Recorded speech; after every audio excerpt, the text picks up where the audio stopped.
ये मैं जिस वैकेंसी की बात कर रहा हूँ ये यही वैकेंसी है जो कि आपका जो है अप्रैल 2024 में वैकेंसी निकाली गई थी 6570 पदों पे, और कंप्यूटर बेस्ड एग्जाम के माध्यम से जो है इसमें सिलेक्शन करे जाने थे। और इसमें जो है आपकी 20,000 पर मंथ सैलरी यहाँ पे आपको मिलेगी।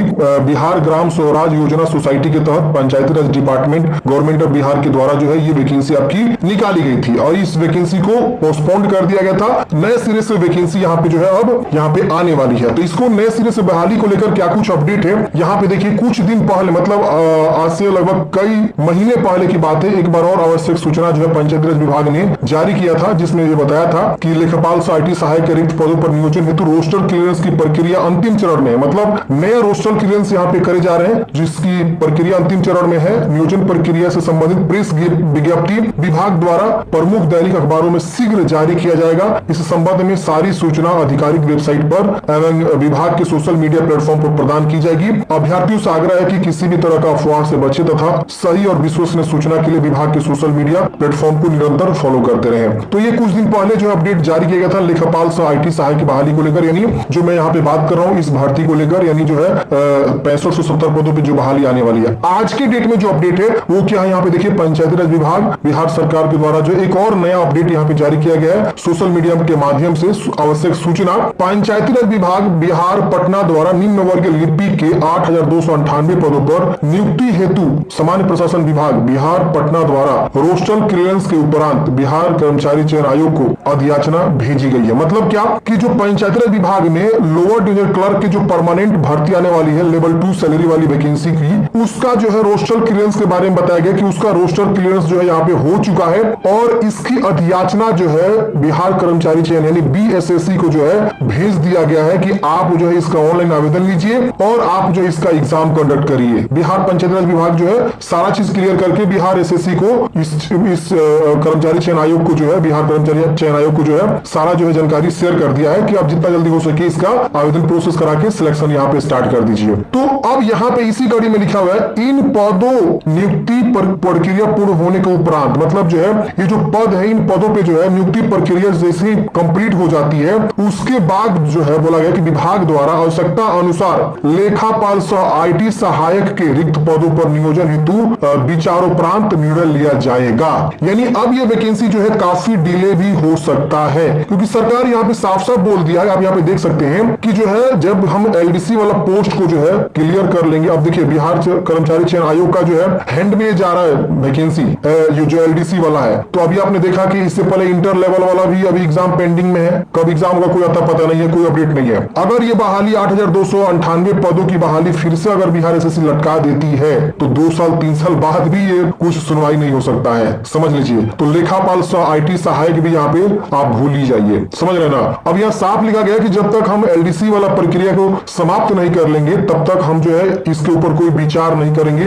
लेखापाल सह IT सहायक के ऊपर कोई हम विचार नहीं करेंगे, और उसके उपरांत ही हम जो है विचार करेंगे कि मतलब क्या निर्णय लिया जाएगा, वैकेंसी फाइनल रद्द होगा कि नया वैकेंसी आएगा कि नहीं आएगा। तो ये जो है अपडेट है, आप लोग समझ गए होंगे। अब देखिए हो सकता है कि अगर LDC वाली वैकेंसी बहुत जल्द कंडक्ट कर ली जाती है, 6 महीने के अंदर सब चीज कंप्लीट हो जाता है, तो आपका जो है IT सह लेखापाल वाला बहाली भी आने वाले 1 साल के अंदर वो भी कंप्लीट हो जाएंगे, जहां तक मुझे लग रहा है। और जब रोस्टर क्लियरेंस की बात जब आ गई है तो यहाँ पे क्या होगा ना कि अब नए सिरे से बहाली जो आपकी आवेदन शुरू होंगे। अब मेन बात आती है कि जो लोग आवेदन कर चुके हैं इस भर्ती के लिए, क्योंकि यहाँ पे आप लोगों ने आवेदन किया था जो कि अप्रैल में इस बहाली को जो है मतलब निकाला गया था और आवेदन यहाँ पे लिया गया था 29 मई 2024 तक। तो उनका क्या होगा, देखिए उनका भी यहाँ पे सोल्यूशन होगा कि जैसे वैकेंसी आएगी तो पूछा जाएगा कि क्या उस समय आप फॉर्म भरे थे, तो अगर आप वहां पे यस कर देंगे हाँ फॉर्म भरे थे, तो आपका हो सकता है कि फी नहीं लगेगा, या जो डिफरेंशिएट फी होगा वो रिटर्न कर दिया जाएगा, या फाइनली फी रिफंड करके आपको बोला जाएगा कि नए सिरे से आप फॉर्म भर दीजिए। तो ये हो सकता है। फी आपका कहीं नहीं गया, फी विभाग लौटा देगी, लेकिन समय लग सकता है। या नई वैकेंसी निकालेगी तो उसमें आपको जो है पूछ सकता है कि आप जब कॉन्ट्रेक्चुअल पे बहाली निकाली गई थी एडवर्टाइजमेंट, तो क्या उसमें आप फॉर्म भरे थे, तो आपको यस करके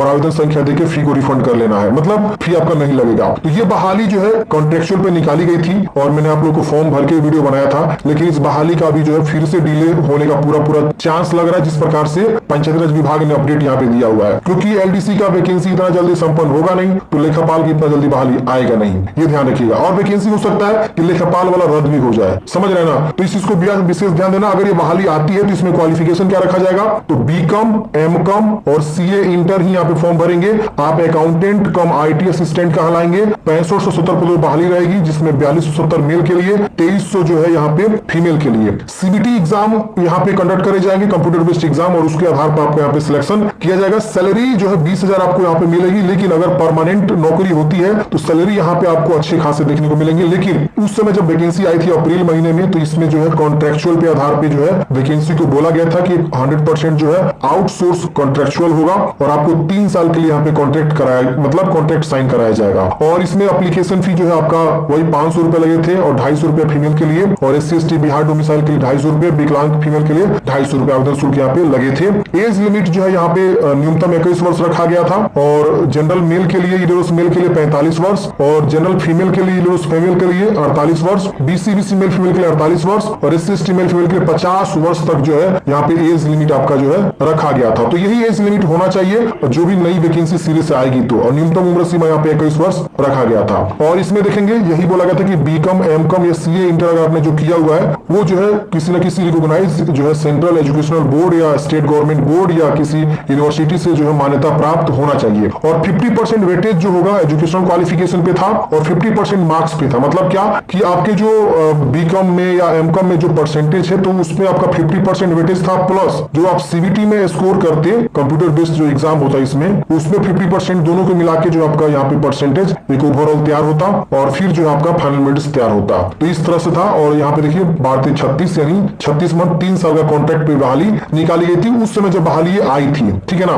और 10% टोटल वैकेंट पोस्ट मेंशन था रिजर्व जो फ्यूचर प्लानिंग है उसके लिए, और बाकी यहाँ पे अपडेट आप देख सकते हैं। आपने इस वेबसाइट से फॉर्म को भरा था। तो ये अपडेट था फ्रेंड्स, मैंने आप लोगों को जो है सारी इन्फॉर्मेशन यहाँ पे दे दिया। इस वैकेंसी में और डिले हो सकता है, अब इसकी कोई संभावना नहीं कि कब तक ये वैकेंसी आ सकती है और कब तक नहीं आ सकती, क्योंकि यहाँ पे साफ साफ जो है विभाग ने ये बोल दिया कि जब तक हम बिहार SSC जो 8,298 पदों पे लोअर डिवीजन क्लर्क निम्न वर्ग लिपिक की बहाली को क्लियर नहीं कर लेते, उसको जो है फाइनल पूर्ण प्रक्रिया संपन्न नहीं कर लेते, यहाँ देखिए प्रक्रिया पूर्ण होने के उपरांत विभाग द्वारा आवश्यकता अनुसार यहाँ एक लाइन ऐड किया गया, तब तक हम यहाँ पे जो है आगे निर्णय नहीं ले पाएंगे, ठीक है ना। तो ये सब अपडेट है, आई होप आप लोग समझे होंगे।